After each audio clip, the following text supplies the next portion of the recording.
What's going on, everybody? Zack Rosenblatt here with Mike Kaye. I'm at New Era Stadium in Orchard Park, New York. The Eagles just beat the Buffalo Bills, and they're Super Bowl contenders again. Everything's fine. We were kidding the last 2 weeks. The sky isn't falling. Not really. So the Eagles played one of their most, I don't know about complete games, but they played a really good game against the Bills today. They won 31-13. They're 4-4 at the halfway point. I think a couple weeks before the road trip, you kind of harped on the fact that if they got out of this and they were 4-4, they would be okay. Maybe the journey to that point wasn't good, but like how much different do you feel about the team right now than maybe 24 hours ago? Well, I think they beat a good Buffalo team. I wouldn't say they're a great Buffalo team. I think Doug Peterson called an excellent game. I thought Jim Schwartz called an excellent game. I thought the secondary stepped up. There's a lot of signs here to like. I'm not convinced, but I do think this team has momentum now going into Week 9 against Chicago, which is important because you want to enter that bye week above 500. Like you said and alluded to, I was a big believer in them getting to 4-4 so they can contend for the division afterward. Because if you look at their upcoming schedule, Chicago... does it go Chicago then New England? Or no, Chicago by New England, right, Seattle. Right. Okay, yeah, that's what I mean. Yeah. So Chicago by New England, Seattle. All at home. All at home. Those are the three toughest games that they probably have outside of the Cowboys at home. And the Bears don't look like their defense is still good, but like Trubisky is worse than Josh Allen probably. So. Yeah, and so I think like from my standpoint, this is a team that if they get a couple of upgrades at specific positions, which we should say that we'll talk about that much later in the podcast after our traditional recap. So just to say this now at the beginning, so what we're going to do is we're going to do our usual game recap probably for the next 20-25 minutes, and then at the end of the podcast we're going to tack on like 10 to 15 minutes of a trade deadline preview because it's kind of a quick turnaround to Tuesday's deadline, and the Eagles... I think we both probably believe they're at least going to be actively looking at players, whether they complete trades or whatever. We'll find out. But if you're only looking for the trade deadline part, you can fast forward to the last 15 minutes or so. Yeah, I mean, I think for me, if they're able to upgrade the roster, which I think they will, then I think they're in position with momentum and to feel good about where things are going moving forward. Again. This is a Bills team that also kind of shot themselves in the foot a little bit. Yeah. Josh Allen made a lot of mistakes in this game. Jim Schwartz did a really good job with how he brought the pressure. The defensive line deserves a lot of credit. The secondary played well. Like, the coverage was exponentially better than it had been the last 2 weeks. Granted, the Bills don't have the weapons that the Cowboys or the Vikings do, so you got to keep that in perspective. Overall, though, I think... moving forward, the idea is to be as creative as possible on offense like Doug was today. Pre-snap motion was a huge deal. You'd like to see more of that. We've talked about it before. I want to see two backs in the backfield.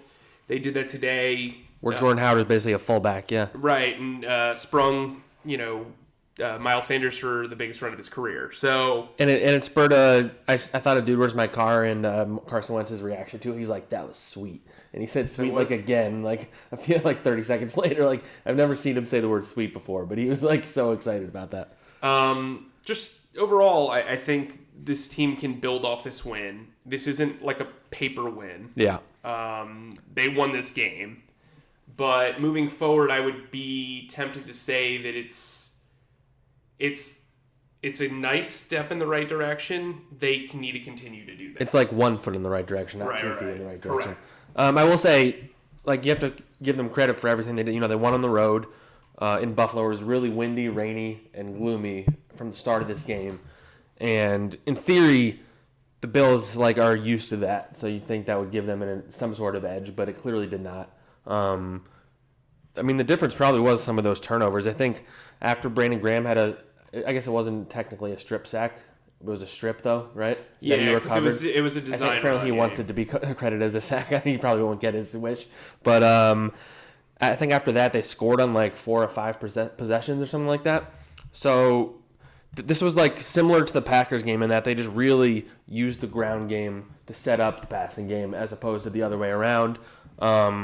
Miles Sanders, who we've been critical of in terms of his ability to actually like run the football, that was a really good run. It was really good blocking. That's probably gets more of the credit. But Jordan Howard again, like I'm sure we'll talk about him a bunch, but he just looked really, really good again. You know, he when they needed him to run down the clock, that's exactly what he did. He had a key 20-yard rush in the fourth quarter when they were killing clock.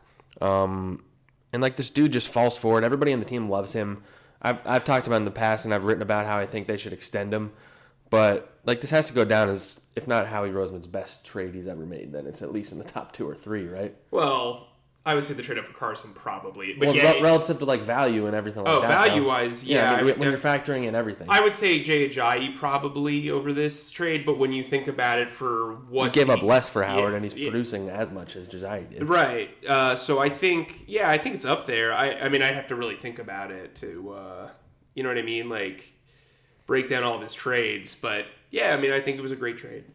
So when the Bills went up 7-3, Cole Beasley scored pretty easily on Sidney Jones. Like, where were you at with the Eagles playing? Like, it was hard to get a read on this game because it was so sloppy and ugly, and the weather made it hard to throw the ball. But it felt like they were in it, but it also felt like they were losing by more than they actually were. Mm-hmm. Yeah, I mean, there were. Yeah, I mean that it took a while to get that going, and then once they got the fumble. In the second quarter, Fletcher Cox strip sack. The game just it just changed, right? So I think the Eagles are a momentum team. When they're on all cylinders, they're balling. If they are not, they are crawling. You know what I mean? Like, no, yes, that was not on purpose. I'm not that clever. But I thought this team came in here, and you could tell they were playing with some, like, pep in their step. Like, there was definitely some attitude to this game. Rodney McLeod landed, like, 4 or 5, like, legitimate hits in this game. Malcolm Jenkins was in guys' faces. Did have 2 bad penalties early in the game. Yeah, Fletcher Cox played really well. Brandon Graham. I thought Brandon Graham played one of the best games of his career. Man, he's been awesome this season. Like, he's on pace now for 10 sacks. He has 5. Yeah, and that was his goal from the jump. He's never had 10 sacks before. Never made the Pro Bowl, and I think he's playing like a Pro Bowler right now. Absolutely. I think he's, if not the best run-stopping defensive end in the league, he's definitely top 5. Well, and his ability to like wreak havoc when they put him on the inside as a pass rusher, like, it's just so valuable to this team. Especially when they're playing. They started Bruce Hector, by the way. And Anthony Huggins and Anthony Rush both played a decent amount, I'm pretty sure. Wait, yeah, no, they were in there. Is his name Anthony Huggins? It's Albert Huggins. You're thinking Anthony Rush. Combined their names. Yeah, And I didn't really notice those guys that much, which is probably both a good thing. And like that, you're not expecting those guys to change the game. But like just a few moments that are like positive signs that I just think, like just off the top of my head. One was Carson Wentz running the ball. Yes, There's a few plays where he looked really, really good, and the locker room was pretty hyped about it too. Actually, I think that's a really good sign. He's pretty clearly healthy. Like there's no way you can say that he's not healthy right now. Like you can't use that excuse right now. They won. No one's 100%. Yeah. As Doug Peterson always tells us, he only threw 172 yards and they won again. I don't have the numbers in front of me, but that's happened a few times where he doesn't throw for much and they win. So clearly.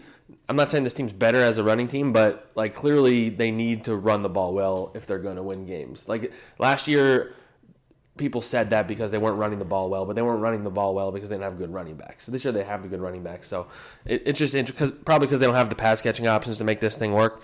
And another play that was big in terms of like just looking ahead was when Alshon Jeffrey Wentz completed a 38-yard pass to him. It was with how hard it was to throw the ball and like the wind and stuff, like just all things considered, it was a really good play. We've talked about how they just haven't thrown the ball down the field to Alshon. I thought early in the game it just seemed like either he was banged up or he still might be banged up, honestly, or the effort wasn't there or something. But he doesn't look like himself. Yeah, I think that's fair. That was a good play though. Yeah, it was. He looked back for the ball and fought for it in the air, sort of. I mean, it was. I mean, he fought with himself. I mean, it was. If he had dropped it, it was his fault, not Carson's. Correct. Was there any other plays that stick out? We kind of covered the sacks. Yeah, with the sacks and the fumble. Ronald Darby had a great play. Yeah, it was PBU. on fourth down In the third quarter. and he knocked down a pass. And honestly, I didn't notice him struggling really all that much in this game. I mean, he had 2 moments where he kind of slipped a little bit, but didn't really give up like huge chunk yardage. I mean, he gave up first downs, but it wasn't like he was not a problem. By the way, that came after I believe Boston Scott muffed a punt or kick. It was a kick, and the Bills recovered it, and then so they were in the territory and they had 4 downs and they didn't score. But I should say it's kind of there's some I don't know what the right word is. It's just kind of funny to me that we've gotten to the point where Jalen Mills and Ronald Darby are pretty clearly their best cornerback combination. Jalen had a pretty good game today, too. You didn't hear him. When you don't hear Jalen Mills' name, that's a good thing. Yeah, I mean, I think he wasn't matched up against speed very often, which helps. Which is good for him. But, I mean, John Brown, it felt like he was doing a lot of damage, but he only had 5 catches for 54 yards. So you're holding a deep threat to 10 yards a catch. Cole Beasley probably won the matchup with Sidney Jones, but Jones still did okay, I thought, relative to like our expectations for him at this point. I wonder like how much he'll play, if at all, when Avante is fully healthy and back. Yeah, I wonder what that situation will be, but I thought he played okay. I know you pointed out on Twitter, TJ Edwards kind of stuck out to you, right? Yeah, I mean, like he wasn't like an all-star. Yeah, but like relative to expectations, yeah. Yeah, I mean, I think he's a guy that is really kind of developing into his own. I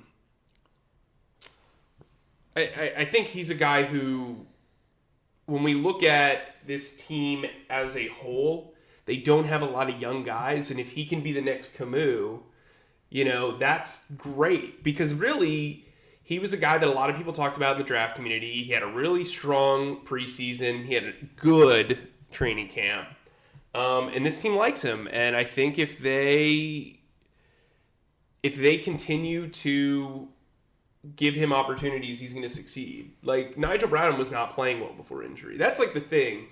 There's so many of these injuries, but guys aren't necessarily playing well. Like, Darren Sproles wasn't like that. Well, you still would rather Bradham in the game than these guys, though. Correct. But it's giving Nate Gary the opportunity to kind of sink or swim. He is like the most high variance linebacker I've ever seen. Either like really badly misses a play, or I think on one of the touchdowns or something, he was like really bad. There was the first touchdown of the game.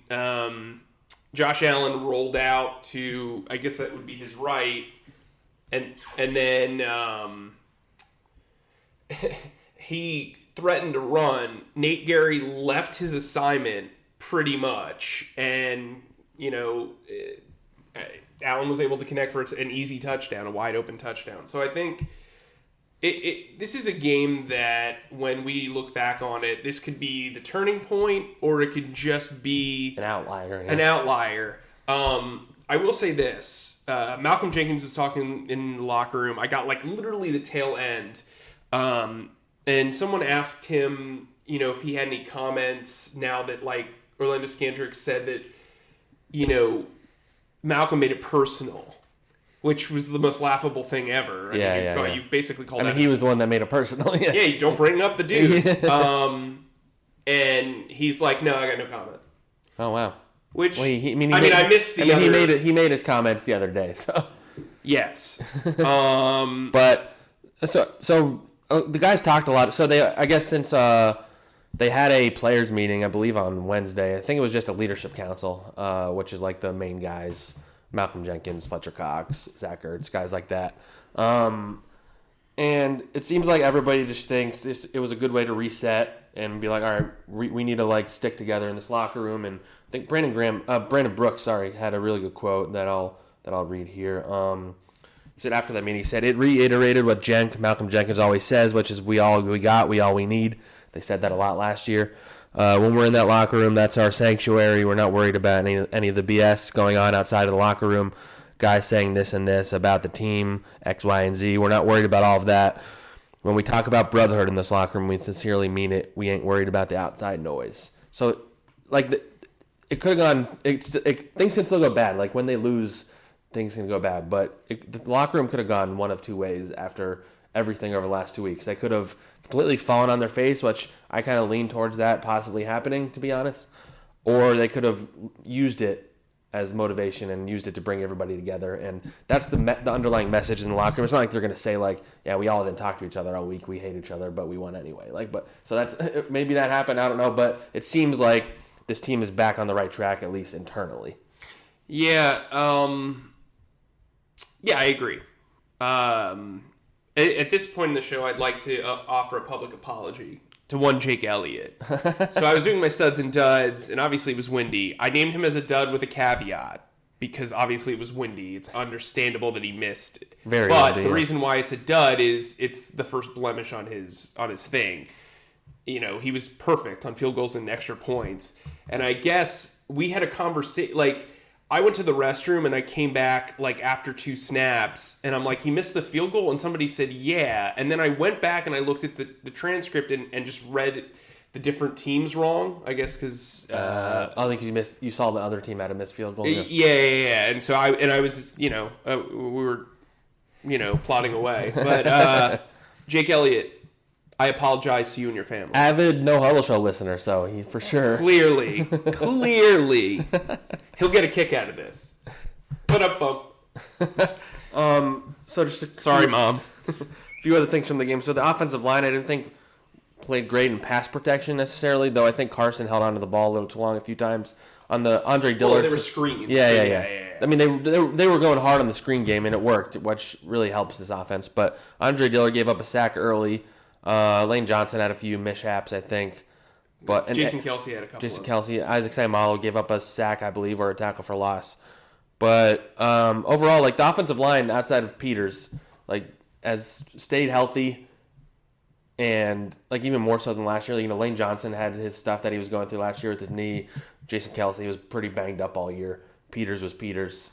This offensive line seems in really good shape, which I'm sure we'll touch on when we talk about some trade stuff with Vaitai, how they maybe don't even need him if they can get a good draft pick in return. But, I mean, the fact that they're so good on the offensive line, if they can figure out the defensive line and get the trenches all figured out, maybe trade for a defensive tackle, that's kind of the key to this team getting back to being a contender. Plus Deshaun Jackson, obviously. Well, I think when you talk about the defensive line, right, they're playing well against the run because the run defense stuff. Yeah, there's some misleading stuff because people are passing on them. Yeah, but like the linebackers weren't the reason why this team was doing well against the run. It's that front, led by Brandon Graham and Fletcher. Fletcher Cox looks like Fletcher Cox. Yeah, finally, because he hadn't until last week probably. Right, and so I think that's something important. Yeah, he stirs the drink. Like that's what he is for the defensive line. I think that's important. A couple of things with how they won this game. This pre-snap motion that they have worked into this offense, this game, was great because, as we brought up on the preview show, the Sean McDermott's defense is very good about disguising blitzes, disguising coverages.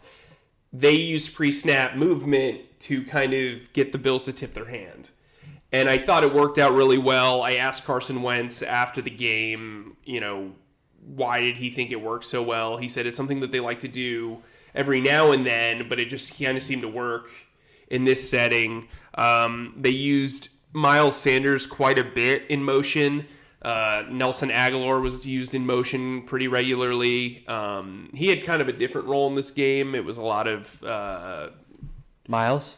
No, Nelson Aguilar. Oh, Nelson. Oh, yeah. Yeah, I wanted to talk about his game because it was a weird one. Yeah, it was a weird one. I wouldn't say that this was a bad game for him. I mean, you look at the numbers, and his receiving numbers aren't great. I'm not saying that, but he did a lot of good mixes. So they're using him as a running back, basically? He was a high school running back.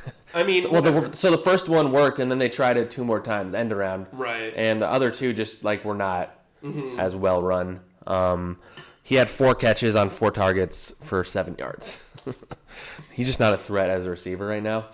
Okay, so this is another one. So we kind of mentioned Carson briefly, but what was your final overall grade on his performance today? I give him a B+. And what's your thought behind that? So he wasn't really asked to be a world mover. Yeah. And we talk about this after the Packers game. I actually think this offense works well when he supplements the running game and supplements the play calling. Because when the play calling's good and the running game's good, Carson really has to be the guy that puts it all together. And I think they laid out a great game plan. Those screen passes worked almost every time. There was some timing passes. Like, Carson knew he couldn't throw downfield in this game. I mean, they've struggled to throw downfield most of the time this season. I thought he played within himself, and I think that's what you have to ask for. He did a good job of spreading the ball around. 5 different guys were targeted at least 3 times. That's important. He made sure that he didn't hone in on one guy. There were some telegraph throws. There were some missed throws. There were some wobbly throws. The wind was a factor for sure. Right. I mean, he did finish with a 70.8 completion percentage and a 104 point. I think it's like a 109.4. 104.9. 104.9. Only 172 passing yards, but it was all short. It was all short passes besides the all-Sean play. What I think he did well was set up his playmakers to make plays. Like, he put them in space. I thought 2 of the throws to Sanders were fantastic. And Sanders' catch and run on one of them was especially impressive, 25 yards. They need to keep putting that kid in space. Yeah. He is not a guy. He looked good. Although we should mention, by the way, he did leave with a shoulder injury. He said he was fine after the game, but we've seen many times where guys say they're fine and they're like out for the year. So let's bring that up, right? Yeah, let's talk about that. They don't have depth at running back right now. They don't. I do like what Boston Scott brings. He's run really hard. Scored a touchdown, by the way, and people are like, "Wait, we're in the point of the season where Boston Scott scored a touchdown, guys." Yeah, I mean, good for him. Yeah, but Sanders goes out. They used him instead of Howard on a goal line play, and he scored. Yeah, Howard probably needed. He did fumble away that one return, which isn't great, but so in theory, let's just think in worst case scenario, if Sanders is out multiple weeks and you still have Sproles, who even if he's healthy, you can't rely on him. Like, you probably just. You could either call up that dude on the practice squad. Henderson. I guess you could sign Jay if you really wanted to. I mean, Kenyon Drake is on the trade block. If it's a long-term injury, that would make sense. We won't really know until. Well, I mean, I think Howard's become. He's a bell cow. I think he had the most carries anyone's had for Doug Peterson in a few years, apparently. So I think they can get by with him and Boston Scott and maybe. Yeah. Call up D'Angelo Henderson for a couple of weeks. By the way, it's been 40 games or something like that since they've had a 100-yard rusher. He had 96. So so close. Here's what I'll say, too. The absence for Miles Sanders impacts the passing game more than it does the rushing game at this point. If you really think about it, Miles has been the guy that they've relied on to create big chunk plays in the passing game. And so if he's not there, who's going to be your deep threat? Who's going to be your guy that can get yards after the catch?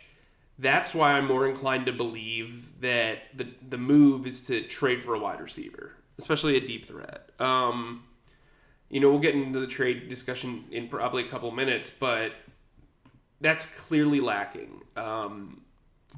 Tomorrow, I believe the Eagles have 4 reasonable trade positions that they could trade for. Linebacker, cornerback, wide receiver, and... linebacker, wide receiver, cornerback, and defensive tackle. Sorry about that. And I rank them and give you my analysis on that. So that'll be out tomorrow.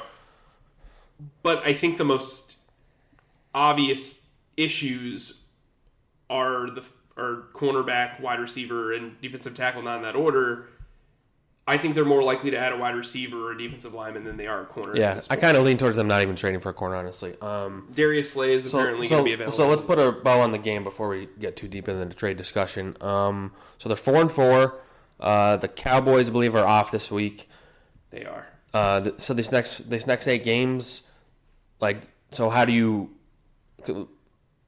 As of right now, how do you think they finish this season? I know it's hard to say. So I think they're going to beat the Bears. I feel extremely. I feel pretty good about that too. The Seattle game's a toss-up because they're at home. If they were in Seattle, it would be a clear loss to me. I think they're definitely going to lose to the Patriots.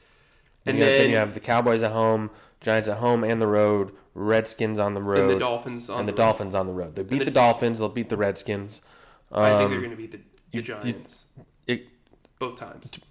I don't think it's as much of a lock as those other games that they beat them both times. But yeah, let's say they win one of them at least. That's 3, and then you have to beat the Cowboys to get the 8, or plus the Giants to get 9-7, basically. Yeah, I think they're a 9-7 team until they make a move. The Patriots game's the only game that I don't think is winnable. Yeah, you know what I mean. The Seattle game will be interesting if they can beat the Bears and the Seahawks.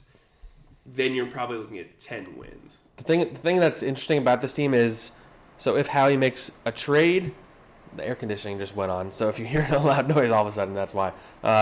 So if the combination of Howie like adding a receiver and or defensive tackle with Deshaun Jackson getting healthy, with Tim Jernigan getting healthy, with Craven LeBlanc, Avonte Maddox, Jason Peters, like if they get all these guys back and they stay healthy and you're adding talent, like then this is back to like the team that we were talking about before the season. Like this deadline, they're getting whoever they get the deadline, and then they're also getting Deshaun Jackson's maybe the biggest addition they're going to have.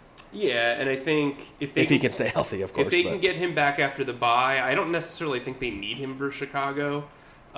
Just let him. I would rest him, for especially the bye, if you're trading for another guy. What point is there of risking it? Right, they need him for Seattle, and you want him to feel relaxed and as comfortable as possible. But what I will say is this: I said this earlier in the podcast. There were guys that got injured that were not playing well. So to immediately assume that once Cravon or Avonte Maddox comes back, like they're going to be balling out and you've got all this depth in the world, I think would be a mistake. I'm not saying they have to go after a cornerback, but I also wouldn't jump to the conclusion that, wow, just because Ronald Darby had one really good game, Jalen Mills has had 2 good games, that your cornerback problem's fixed because Rasul Douglas, who had been your best cornerback, is now buried on the bench, seemingly. He had a rough special teams moment where he, I should have added him to duds, but you're like, oh wait, I should have. Yeah, but like Sidney, they got to get Sidney out of the slot. Like I don't know what he's not a. Well, they didn't have any other options, right? Well, they could have had, Craig James, who has played Nick, but again, that would have been not playing Craig James than Nickel. Yeah, well, they played Orlando Scandrick, to be fair. Touche. I just think this team does obviously need to get healthier. I think they're in an interesting spot where they still have they have both their injured reserve return designations. And then they have a bunch of guys who are expected to come back in the next few weeks. They're really in position to where, like you said, if they get all those guys back and everybody plays up to expectations, they can really do some damage in the playoffs because you're going to have guys who, they're injured, but once they heal, they haven't taken the toll of so-and-so games. You know what I mean? So I do think there's a benefit in that. I don't want to downplay guys returning, but if you're going to be aggressive and you're going to keep your foot on the gas the way Howie has said that he likes to do, you can't just say, oh, well, I think this will work itself out. That's just not a smart move. And that's what they've basically done all season. And I think that's drawn the ire of fans because there are some very clear issues. And so with that said, you want to get into some trades? Yes. Sound the alarms. This is the trade deadline preview. So just to start out, without even saying specific names or anything, I'm just curious about these 3 different scenarios, what you think. I want to ask you what you think the Eagles will do at the trade deadline, what you think the Eagles should do at the trade deadline, what you think the Eagles won't do at the trade deadline. Okay. Can I start with one? Yeah, start with wherever you want to go. They will not trade Big V. You think they're going to keep him? I think they're going to keep Big V. What do you think it would take for Howie to trade him? A 4th? Or I would say a 5th and a player, or a 4th. Yeah. And maybe, seems like the Browns the most obvious right partner, but I'm not sure any of those players are that interesting. Well, and I also don't know if the Browns are that interested. That seems to be a backup plan for them. I also think offensive line is one of those positions where you can never have enough good offensive tackles, especially. I did ask Vaitai about it. He's not a big talker anyway, but he was happy to talk about them winning, and then when I asked him about that, he pretty much was like, those rumors are just rumors until they become true, is basically what he said. So. Fair enough. And he's not wrong. Yeah, that's not inaccurate. So what do you think they should do? I think that they should trade for Darius Slay. Here's why. You're going to lose... Ronald Darby's probably not going to be re-signed next year. I don't know how you could justify that with the amount of injuries he's had. Either him or Mills at least aren't going to be... let me get to Mills. Yeah. I think Mills, if they don't re-sign Rodney McLeod, does finally move to safety. I think there's enough talent here. Or Avonte Maddox They love Mills so much. I'm more convinced now than ever that he's staying here forever. Yeah, I mean, if Schwartz is here, he's staying. Great point. I think that's... But we don't know. We don't know that, yeah. That'll be, because that's going to be a talking point towards the second half of the season. Slay is under contract this season and next season. And the contract's pretty reasonable, too. I think it's $10 million next year. Right, and he's 28. You can easily extend him. I think he's unhappy there because they traded his guy. Quandre Diggs? Yeah, which was a weird trade. Which, I don't know if you for those of you who follow me on Twitter, I immediately was like, why? You know what I mean? It's like, I don't understand. The Lions won today, too. Like, they're in the playoff race. Yeah, it's a they're a weird organization. But I will say this. From what I understand, they actually are an ideal consecutive trade deadline partner with the Eagles because A'Shaun Robinson is a guy who's about to become a free agent. He's a defensive tackle, former high draft pick. Marvin Jones is I like him. Marvin Jones is who they should have traded for last year. Yes. Like, it's give unquestionable. up more to get him. I have a story coming out in the morning where I rank a large number of realistic trade targets, and I put Marvin Jones on there. I don't know if the Lions would actually trade him or not, but he's like, if they wanted to get rid of Aguilar too, like, he can play a little in the slot too if you need him. I think if they would have lost today, they probably would have been down to sell everything. I think Slay talking out the way he has is a very big issue that can, especially for a Patriot-like run organization. Or wannabe Patriot. I think it's going to cost at least a second-round pick to get him. It's probably going to be more. Yeah. But you would do that? I would trade a second and a fourth for him. But that. You obviously don't think the Eagles will do that. But yes. What do you think the Eagles will do then? I think they're going to trade for Robbie Anderson. Okay, specifically. I like that. Robbie Anderson and Chris Harris. I think those are the two names to really... I don't feel like Chris Harris is going to get traded. Yeah, see, like, that's the thing. I think they're going to try to, but I mean... But okay. So what will happen? Okay, what will happen, they will trade for Robbie Anderson. I think that's going to... What do you think it takes, a third? Yeah, I think it's going to be... Jones or something? I think it's going to be one of those where, like, the Eagles trade a player and, like, a late-round pick for... Or they trade a player and a third-round pick for probably Anderson and a sixth-round pick or something like that. I just think it makes a lot of sense. He's young. He went to Temple. Like, they clearly want him there. He's on the block. It's become abundantly clear. I will say this. I think Robbie Anderson has been a little overrated. He can run a really good post route. He can run a 9 route better than anyone on this roster outside of Deshaun Jackson.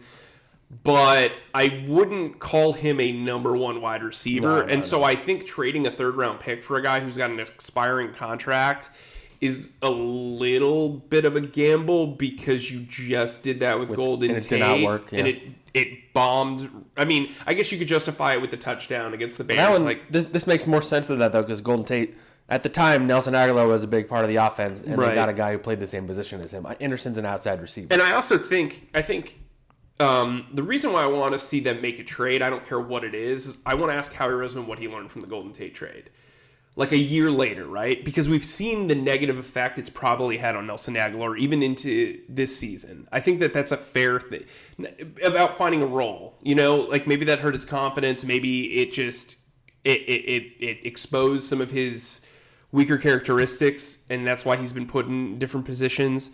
But here's the thing. Matt Collins is playing far too many snaps to be basically just a body. It doesn't make the fact that you can just replace Matt Collins with Robbie Anderson. He's not taking away any coverage. He's not drawing. They're not throwing him the ball ever. He's not drawing anyone important. I mean, you might as well. I mean, JJ can run routes. Like Matt Collins doesn't know where he is. Play JJ, by the way. Yeah, he got on the victory formation. Oh, did he? Good for him. Yeah, he looked very sweaty after the game, which was weird. I'm always amazed at guys that don't play and they're still so sweaty in the locker room. Yeah, probably from celebrating or whatever. Guys shower immediately after the game. No matter what. No matter what. I always thought if I was a guy who didn't play, I would not shower. I'd be like, screw this. What, I'm gonna smell on the plane. I don't care. Whatever. It's a cold day out. You didn't do anything. Maybe they're sweating within their pads. Yeah, maybe. That's fair. I don't know. I have thought about that though. I'm like, what are you doing showering, Josh McCown? Nate Herbig got out of the locker room and looked like he had wet hair, and I'm like, dude, he was inactive. Sorry, this is a tangent that doesn't need to happen. This is what people love to hear. So can I turn it around on you, Mr. Producer? Yeah, what's guy? up? What don't you think will happen, or what do you think will happen? What should happen, and then what don't you think will happen? I don't think they're going to trade for a corner. Okay. I'm pretty set on that. I think they like these corners a lot more than the general public does. They do, and I think people forget that a lot. I think people need to understand how much they like Cravon and Avonte. Yeah, the thing is, so if you're going to trade for a corner, it has to be someone who you think the Eagles think is discernibly better than what they have. And those players are going to cost a second and a first-round pick. And that's Darius Slay. Darius Slay, Patrick Peterson, maybe Chris Harris. I don't know what they would ask for him. Yeah, I don't know. What I think they should do, I think they should... man, that's tough. Honestly, overpay for Marvin Jones. Like even just us talking about it right now, I just think he makes so much sense. He's young. He's he's not that young. He's like 28, 29. But he's under contract for next season. He's an upgrade over all their receivers right now. Because Alshon Jeffrey's not the same player. Deshaun, when he's healthy, is probably the best receiver on this team. Mm-hmm. But that's not a guarantee. And like you just need to get weapons and make the passing game like a thing again. And then what I think will happen, I think another Jets thing. I think they trade for Leonard Williams. Yes, I think that's another very. It would be very interesting if they were able to somehow pull a trade where they got both of them. I think they do make multiple trades. I think one will be a lot more impactful than. And they'll do a minor trade or something. Really, yeah, that's what I mean. Like, defensive tackle, I could see being a minor one. I could see them just bringing in a veteran level guy who's a backup. Leonard's another guy. With him, he's like a Robbie Anderson. They're about the same age, I believe, actually. Because they're going to be free agents at the same time. So, but he was a first round pick though, so he's probably a year older. But that's the risk. You're trading. Probably would take less to get Leonard Williams, honestly, right? Unless there was a big market for him. Well, maybe not. I mean, Leonard Williams. He hasn't been that good for them. Well, see, I think it's not misleading to say that he hasn't been good. Yeah, he hasn't been been a good run stopper. He takes on double teams. It's relative to expectations. Right. Yeah, he is not who. Yeah.